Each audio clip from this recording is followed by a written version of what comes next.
Hello friends, welcome to Vidya education 2.0। स्वागत है आप सभी का विद्या एजुकेशन 2.0 पे। आज की क्लास में हम लोग बात करेंगे क्लास 10th फिजिक्स का सेकेंड लेसन, जिसका नाम है प्रकाश का अपवर्तन। तो आइए बिना देर के हुए क्लास को हम स्टार्ट करते हैं। सबसे पहले कहता है कि प्रकाश का अपवर्तन है क्या, प्रकाश का अपवर्तन किसे कहते हैं। तो ध्यान से समझिएगा। प्रकाश का अपवर्तन कहता है कि जब प्रकाश की किरण एक माध्यम से दूसरे माध्यम में जाती है तो वह अपने पथ से विचलित हो जाती है और प्रकाश की इस घटना को कहते हैं प्रकाश का अपवर्तन। एक माध्यम से दूसरे माध्यम में जाती है तो वह अपने पथ से, अपनी रास्ता से विचलित हो जाती है, तो प्रकाश की इस घटना को कहेंगे प्रकाश का अपवर्तन। तो आइए ध्यान से समझिएगा। दो माध्यम लिए हैं, एक हवा और दूसरा माध्यम हम कांच लिए हैं, जिसमें हवा आपका विरल माध्यम है और कांच आपका सघन माध्यम यहाँ पे है। अब परिभाषा ध्यान से समझिएगा, इसी से आपका परिभाषा निकलेगा। कहता है कि प्रकाश की किरण एक माध्यम से दूसरे माध्यम में जाती है। ये प्रकाश की किरण है, एक माध्यम से दूसरे माध्यम में जाती है, तो इसको जाना चाहिए था इस रास्ते से, मगर यहाँ पे क्या होता है कि अपने पथ से, अपने रास्ता से यह विचलित हो जाता है। तो इस घटना को ही क्या कहेंगे, प्रकाश का अपवर्तन। ये तो विरल माध्यम से सघन माध्यम में आया। अब इधर से हम सघन माध्यम से विरल माध्यम में प्रवेश कराएंगे, तो ये आपका सघन माध्यम से जा रहा है विरल माध्यम में, तो इसको जाना चाहिए था इस रास्ते से, मगर यहाँ पे क्या होता है कि अपने पथ से, अपने रास्ता से यह विचलित हो जाता है। तो प्रकाश की इसी घटना को हम लोग प्रकाश का अपवर्तन कहते हैं। यहाँ पे ध्यान दीजिएगा, जब विरल से सघन में आ रहा है तो अभिलंब की ओर मुड़ रहा है, इसका नाम है आपका अभिलंब। इसका नाम है अभिलंब। तो जब विरल से सघन में आता है तो अभिलंब की ओर मुड़ जाता है, और सघन से विरल में प्रवेश करता है तो अभिलंब से दूर भागता है। एक माध्यम से दूसरे माध्यम में प्रवेश किया और अपने पथ से क्या हो गया, विचलित हो गया। यही आपका क्या कहलाया, प्रकाश का अपवर्तन कहलाया। अब ध्यान दीजिएगा, यहाँ पे एक और प्रश्न आता है कि विरल माध्यम और सघन माध्यम किसे कहेंगे। तो ध्यान से समझिएगा। सबसे पहले हम लोग देखेंगे प्रकाश की चाल। तो हवा या निर्वात में जो प्रकाश की चाल होती है वह 3 × 10⁸ मीटर/सेकंड होती है। पानी में प्रकाश का जो चाल है वह 2.5 × 10⁸ मीटर/सेकंड, और कांच में जो प्रकाश की चाल वह 2 × 10⁸ मीटर/सेकंड। तो ध्यान से समझिएगा, विरल माध्यम और सघन माध्यम का परिभाषा यहां से निकलेगा। सबसे पहले हम दो माध्यम लेंगे, कोई भी, ये तीनों में से दो माध्यम हम ले लिए। पहला माध्यम ले लिए हवा और दूसरा माध्यम हम ले लिए पानी, और दोनों के बीच तुलना की, और तुलना करने के बाद हमें क्या पता लगा कि हवा में प्रकाश का वेग ज्यादा है और पानी में प्रकाश का वेग कम है। तो यह दोनों के बीच तुलना की, दो माध्यम लिए, दोनों के बीच तुलना की, और जिसमें प्रकाश का वेग ज्यादा होगा तो किसमें ज्यादा है, तो हवा में। तो जिसमें प्रकाश का वेग ज्यादा होगा वह आपका होगा विरल माध्यम, और जिसमें प्रकाश का वेग कम होगा वह आपका होगा सघन माध्यम। कौन सा माध्यम, सघन माध्यम। यानी कहने का मतलब कि दो माध्यम लेंगे, दोनों के बीच तुलना करेंगे, जिसमें प्रकाश का वेग ज्यादा रहेगा वह कहलाएगा विरल माध्यम, जिसमें प्रकाश का वेग कम रहेगा वह कहलाएगा सघन माध्यम। आगे देखिएगा, अब अगर हम माध्यम लेते हैं, पहला माध्यम पानी ले लेते हैं और दूसरा माध्यम हम ले लेते हैं कांच। तो दोनों में तुलना किए, दोनों माध्यम में, तो पानी में प्रकाश का वेग ज्यादा है, किससे, कांच से। तो जिसमें प्रकाश का वेग ज्यादा वह कहलाएगा विरल माध्यम, और जिसमें प्रकाश का वेग कम वह कहलाएगा सघन माध्यम। यानी दो माध्यम की लेंगे और दोनों के बीच तुलना करेंगे, और जिसमें प्रकाश का वेग ज्यादा वह विरल माध्यम, और जिसमें प्रकाश का वेग कम वह आपका सघन माध्यम है। तो विरल और सघन क्लियर हो गया। और दो पॉइंट और याद रखिएगा कि जब प्रकाश की किरण विरल माध्यम से सघन माध्यम में प्रवेश करेगी, विरल माध्यम से सघन माध्यम में प्रवेश करेगी, यहाँ पे इस इमेज में देखिएगा कि इस इमेज में क्या है कि विरल माध्यम से ये किरण सघन में प्रवेश कर रहा है तो अभिलंब की ओर मुड़ रहा है। पहला पॉइंट याद रखिएगा कि जब प्रकाश की किरण विरल माध्यम से सघन माध्यम में प्रवेश करेगी तो वह अभिलंब की ओर मुड़ेगी। और दूसरा पॉइंट याद रखिएगा कि जब प्रकाश की किरण सघन माध्यम से विरल माध्यम में प्रवेश करेगी तो अभिलंब से दूर भागेगी। इस इमेज में देखिएगा, ये आपका सघन माध्यम से विरल माध्यम में प्रवेश कर रहा है, जाना चाहिए था इस रास्ते से, लेकिन यह क्या हो रहा है, अभिलंब से ज्यादा दूरी बना रहा है, यानी अभिलंब से दूर भाग रहा है। और इसमें देखिए विरल से सघन में प्रवेश कर रहा है, तो इसको जाना चाहिए था इस रास्ते से, लेकिन यह क्या हो रहा है, अभिलंब की ओर मुड़ रहा है। चलिए और आगे बढ़ते हैं। आगे है आपका विरल माध्यम और सघन माध्यम, तो क्लियर हो गया। आगे है आपका आपतित किरण। आगे क्या है, आपतित किरण। तो ध्यान से समझिएगा, आपतित किरण ध्यान से यहां पे समझिए, ये आपका दो माध्यम लिए, एक माध्यम हवा और दूसरा माध्यम हम कांच लिए, एक हवा और दूसरा कांच। तो यहां पे ध्यान दीजिए, एक हवा और दूसरा कांच, दो माध्यम को अलग कर रहा है ये सतह, दो माध्यम को ये रेखा क्या कर रहा है, अलग कर रहा है। तो दो माध्यमों को अलग करने वाली सतह पर जो किरण आकर पड़ेगी उस किरण को हम लोग कहेंगे आपतित किरण। फिर से ध्यान दीजिएगा, दो माध्यमों को अलग करने वाली सतह पर पड़ने वाली किरण क्या कहलाती है, आपतित किरण। आगे ध्यान दीजिएगा, अगला है आपका आपतन बिंदु। आपतन बिंदु को ध्यान से समझिएगा, कहता है कि दो माध्यमों को अलग करने वाली सतह पर, अलग करने वाली सतह पर प्रकाश की किरण जिस बिंदु पर पड़ती है उस बिंदु को क्या कहेंगे, आपतन बिंदु।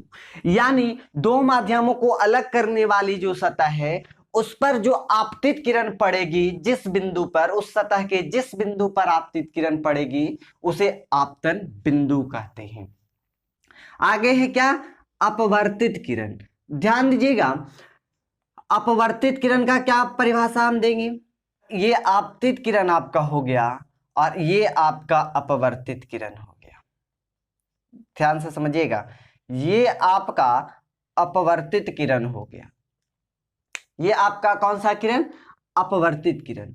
तो ध्यान दीजिएगा, कहता है कि आपतित किरण एक माध्यम से दूसरे माध्यम में जाती है, तो जो दूसरे माध्यम में जो किरण अपने पथ से विचलित होता है उस किरण को क्या कहते हैं, अपवर्तित किरण। अगला है आपका आपतन कोण। तो बताइए, ये आपका आपतित किरण हो गया, ये आपका अभिलंब हो गया, इसके बीच जो कोण बन रहा है उसको कहेंगे आपतन कोण कहेंगे।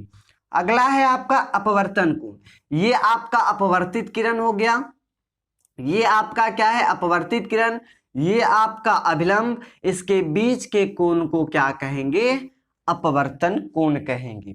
इसके बीच के कोण को कौन सा कोण, अपवर्तन कोण। अब ध्यान दीजिएगा, अपवर्तन तो हम लोग देख लिए, अब अपवर्तन के कितने नियम जो होते हैं वह ध्यान से समझेंगे। अपवर्तन के होते हैं दो नियम। अपवर्तन के कितने नियम, दो नियम होते हैं। पहला नियम कहता है, इसका तो नाम हम लोग दे देते हैं, इसका नाम आपका क्या था, तो आपतित किरण, इसका नाम था अपवर्तित किरण। तो ध्यान से समझिएगा, पहला नियम कहता है कि आपतित किरण, अपवर्तित किरण और आपतन बिंदु पर खींचा गया अभिलंब तीनों एक ही समतल में होता है, तीनों एक ही समतल में होता है। और दूसरा जो आपका था वह कहता है कि आपतन कोण की ज्या और अपवर्तन कोण की ज्या का अनुपात एक नियतांक होता है और इस नियम को हम लोग स्नेल का नियम कहते हैं, स्नेल का नियम कहते हैं। तो स्नेल के नियम से हो जाएगा आपका म्यू बराबर साइन आई बटे साइन आर। यही आपका दो नियम है अपवर्तन के। पहला नियम कहता है कि आपतित किरण, अपवर्तित किरण और आपतन बिंदु पर खींचा गया अभिलंब तीनों एक ही तल में होता है या तीनों एक ही समतल में होता है। और दूसरा नियम कहता है कि जो आपतन कोण की ज्या और अपवर्तन कोण की ज्या का जो अनुपात होता है वह नियतांक होता है, और इस नियम को हम लोग कहते हैं स्नेल का नियम। और स्नेल के नियम म्यू बराबर क्या हो जाएगा, साइन आई बटे साइन आर। आपके एग्जाम में ऑब्जेक्टिव में काफी बार क्वेश्चन दिया गया है कि स्नेल के नियम है, स्नेल के नियम है। तो ध्यान से समझिएगा, जहां पर देखिएगा साइन आई बटे साइन आर, तो क्या कीजिएगा, टेक आउट कर दीजिएगा, क्योंकि स्नेल के नियम प्रकाश के अपवर्तन के दूसरा नियम है, उसी में है म्यू बराबर साइन आई बटे साइन आर। अब हम लोग देखेंगे कि कहता है कि प्रिज्म से प्रकाश के अपवर्तन की घटना को दर्शाएं। प्रिज्म से जो प्रकाश के अपवर्तन की घटना जो होती है उसको दर्शाने के लिए कहा गया है। तो आइए हम लोग दर्शाते हैं। सबसे पहले हम एक प्रिज्म बना लेंगे। ये आपका एक प्रिज्म हो गया। अब ध्यान दीजिएगा, प्रिज्म जो होता है वह कांच का बना होता है। किस चीज का बना होता है, प्रिज्म जो होता है वह कांच का बना होता है। अब कैसे बना होता है जो ध्यान दीजिएगा, तो आप ध्यान से समझिएगा, इस आप इमेज को देखिएगा, जो हम आपको तस्वीर दिखा रहे हैं, जो इमेज दिखा रहे हैं, इसमें आप देखिए इसी टाइप से ये कांच का बना होता है। इसमें 1 2 3 4 और एक 5 है ना, कितने सतह, इसमें 5 सतह होते हैं। एक आपका नीचे हो गया, दोनों साइड हो गया, और दोनों फेस, और यानी आगे और पीछे, यानी ये 4 सतह इसी तरह के कांच का बना होता है। तो हम बोर्ड पे इसी तरीके से दर्शाएंगे, इस तरीके से, तो सिर्फ ये जो आगे वाला भाग है यही हम लोगों को दिखाई देगा। तो ध्यान से समझिएगा, कहता है कि प्रिज्म से प्रकाश के अपवर्तन की घटना को दर्शाएं। तो प्रिज्म जो है वह कांच का बना होता है। अब इसमें प्रकाश के अपवर्तन की घटना को दर्शाएंगे, तो यहां से प्रकाश की किरण जाएगा, तो ये तो हवा हो गया, और ये क्या है, कांच। तो एक माध्यम से दूसरे माध्यम में गया तो क्या होता है, तो अभिलंब की ओर यह मुड़ जाता है, इधर की ओर यह क्या हो जाएगा, मुड़ जाएगा। अब यहाँ पे देखिएगा, यहाँ पे तो विरल माध्यम से सघन माध्यम में गया तो अभिलंब की ओर मुड़ गया। अब यहां से इसको जाना चाहिए था इस रास्ते से, मगर क्या होता है कि अभिलंब से यह दूर भागेगा, क्योंकि सघन माध्यम से विरल माध्यम में प्रवेश कर रहा है। तो किरण इस तरीके से, यहाँ पे अगर हम अभिलंब डाल देते हैं तो देखिए यह अभिलंब से दूर भाग रहा है, और यहाँ पे हम अगर अभिलंब डालते हैं तो यहाँ पे देखिएगा यह अभिलंब की ओर मुड़ रहा है।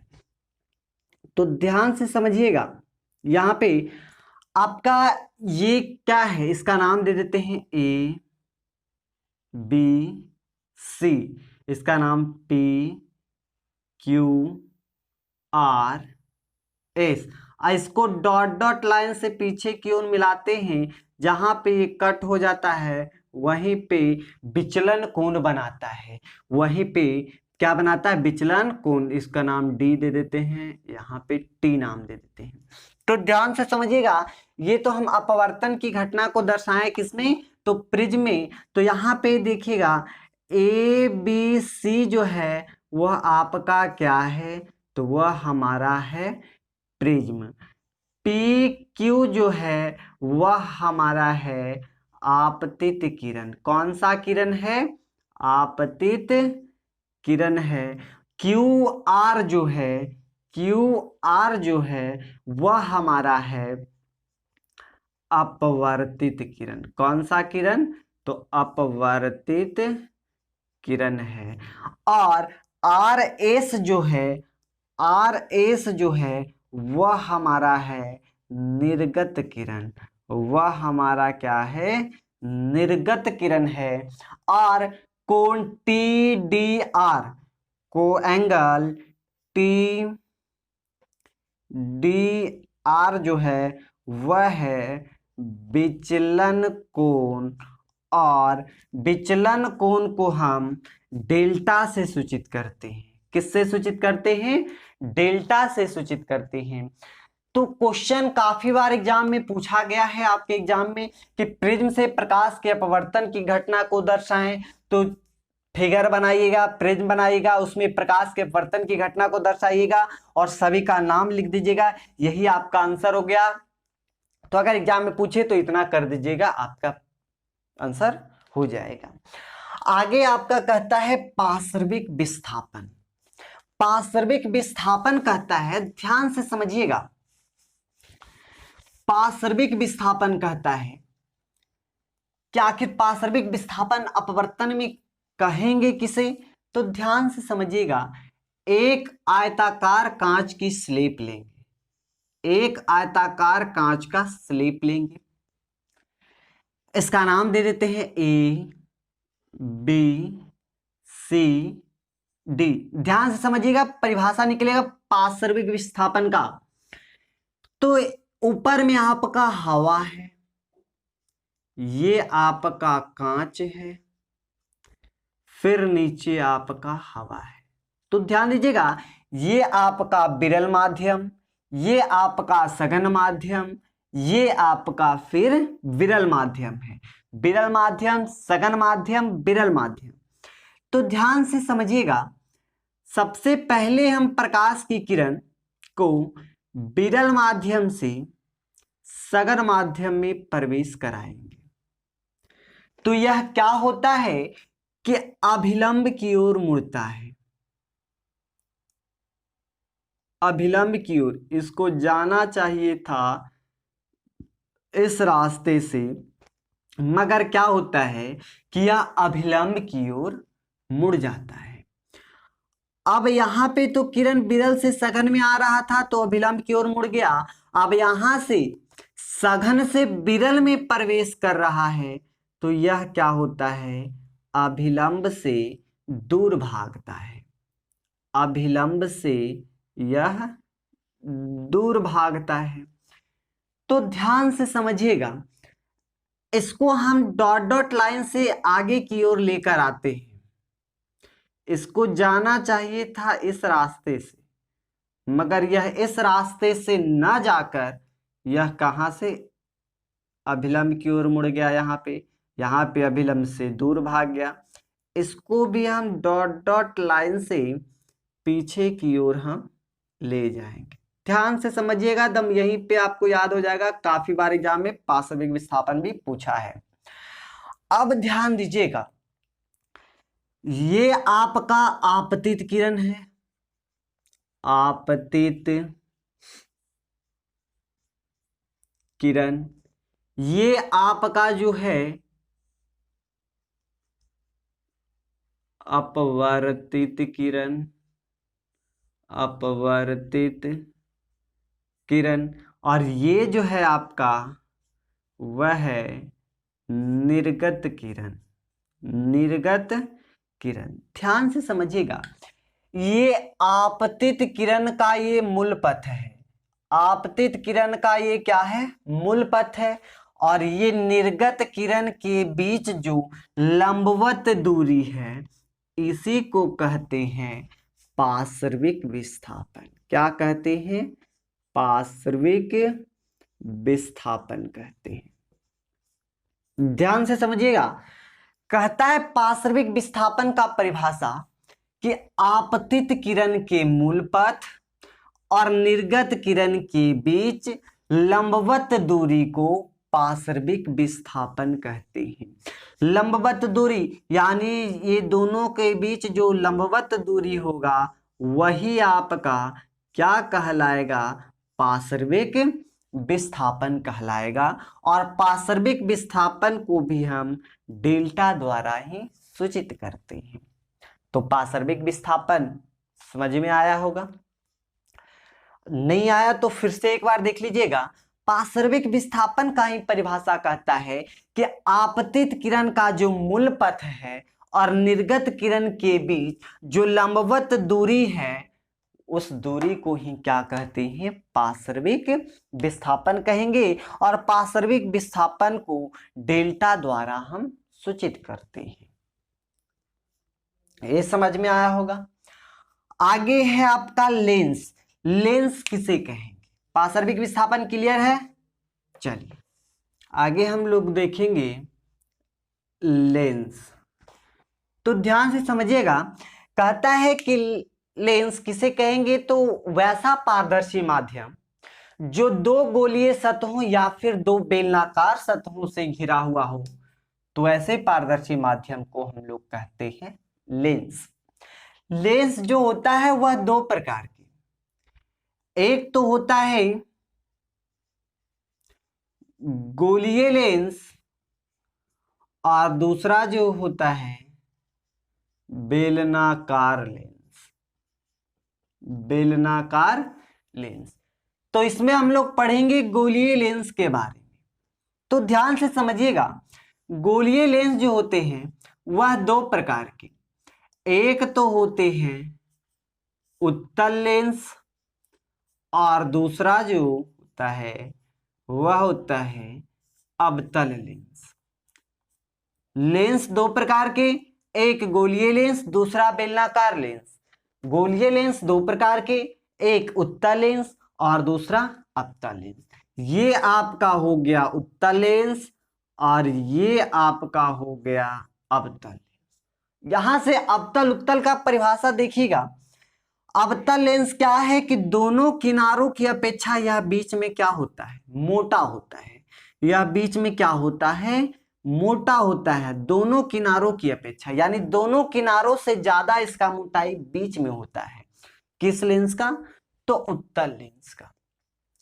अवतल लेंस की बात करें तो दोनों किनारों से बीच की मोटाई काफी कम होती है, यानी दोनों किनारों से, दोनों किनारों के अपेक्षा बीच में पतला होता है ना। यानी अवतल लेंस जो होता है वह दोनों किनारों की मोटाई ज्यादा होती है और बीच की मोटाई जो होती है वह कम होती है दोनों किनारों की अपेक्षा। और उत्तल लेंस में क्या होता है कि दोनों किनारों की जो मोटाई है वह बीच की अपेक्षा क्या है? कम है। यानी दोनों किनारों की अपेक्षा बीच में मोटा कह सकते हैं या बीच की अपेक्षा दोनों किनारा पतला कह सकते हैं। और अवतल में भी हम वही कह सकते हैं, दोनों किनारों की अपेक्षा बीच में पतला या बीच की अपेक्षा दोनों किनारा मोटा होता है। तो कौन सा लेंस? अवतल लेंस। आगे हम लोग चर्चा करेंगे कि आखिर वक्रता केंद्र किसे कहेंगे। तो ध्यान से समझिएगा वक्रता केंद्र के बारे में कि वक्रता केंद्र किसे कहेंगे। लेंस जो होता है वह दो पारदर्शी खोखले गोले का बना होता है। लेंस जो होता है वह दो पारदर्शी खोखले गोले का बना होता है। एक पारदर्शी खोखला गोला ये हो गया और दूसरा पारदर्शी खोखला गोला आपका ये हो गया। उसी तरीके से यहां पर अवतल लेंस में भी है, एक पारदर्शी खोखला गोला आपका ये हो गया, दूसरा पारदर्शी खोखला गोला आपका ये हो गया।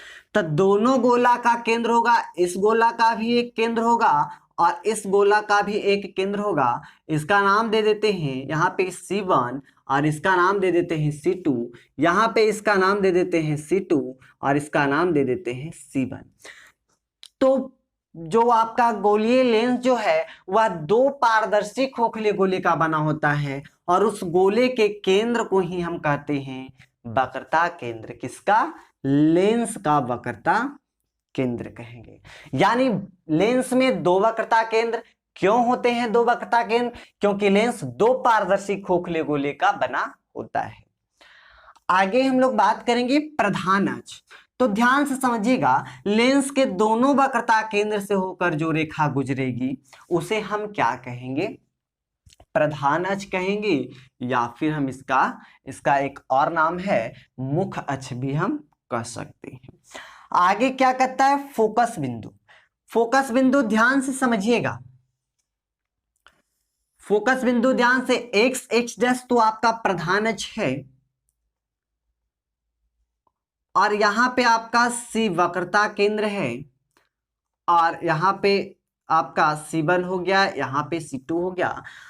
जब भी प्रकाश की किरण लेंस की प्रधान अक्ष के समानांतर जाती है उत्तल लेंस में, तो लेंस से अपवर्तन के बाद जो अपवर्तित किरण है वह प्रधान अक्ष के जिस बिंदु से होकर गुजरेगी उस बिंदु को ही कहेंगे हम फोकस बिंदु। प्रकाशीय केंद्र कहता है या प्रकाश केंद्र कहता है कि आपतित प्रकाश की किरण लेंस के प्रथम पृष्ठ से अपवर्तन के बाद जो अपवर्तित किरण है वह प्रधान अक्ष के जिस बिंदु से होकर गुजरती है उस बिंदु को हम कहते हैं प्रकाशीय केंद्र। फिर से समझिएगा परिभाषा, और प्रकाशीय केंद्र को हम O से सूचित करते हैं। कहता है कि आपतित प्रकाश की किरण लेंस के प्रथम पृष्ठ से अपवर्तन के बाद जो अपवर्तित किरण है वह प्रधान अक्ष के जिस बिंदु से होकर गुजरेगी उस बिंदु को हम कहेंगे प्रकाशीय केंद्र कहेंगे। और प्रकाशीय केंद्र को O से सूचित करते हैं। प्रकाशीय केंद्र को किससे सूचित? O से सूचित करते हैं। ये आपका पतला लेंस के लिए है। मोटा लेंस के लिए ध्यान से समझिएगा, मोटा लेंस के लिए आपका है कि इस तरीके से आपका इमेज बनेगा। मोटा लेंस के लिए आपका इमेज इस तरीके से बनेगा। यहां पे O आपका क्या है? प्रकाशीय केंद्र है। आगे है आपका लेंस का द्वारक। लेंस का द्वारक, तो ध्यान से समझिएगा, लेंस का द्वारक का परिभाषा क्या कहता है कि गोलीय लेंस के वृत्तीय परिधि का जो व्यास होता है उसी को हम लोग लेंस का द्वारक कहते हैं। क्या कहते हैं? लेंस का द्वारक कहते हैं। परिभाषा कहता है कि गोलीय लेंस के वृत्तीय जो परिधि होता है उसके व्यास को ही हम कहते हैं लेंस का द्वारक कहते हैं। तो आई होप आपको यह वीडियो अच्छा लगा होगा। तो प्लीज वीडियो को लाइक करें, शेयर करें और ऐसे अन्य वीडियो के लिए हमारे चैनल को सब्सक्राइब करें, साथ ही नोटिफिकेशन बेल दबा दें ताकि मैं जब भी वीडियो अपलोड करूं तो नोटिफिकेशन सबसे पहले आप तक पहुंचे।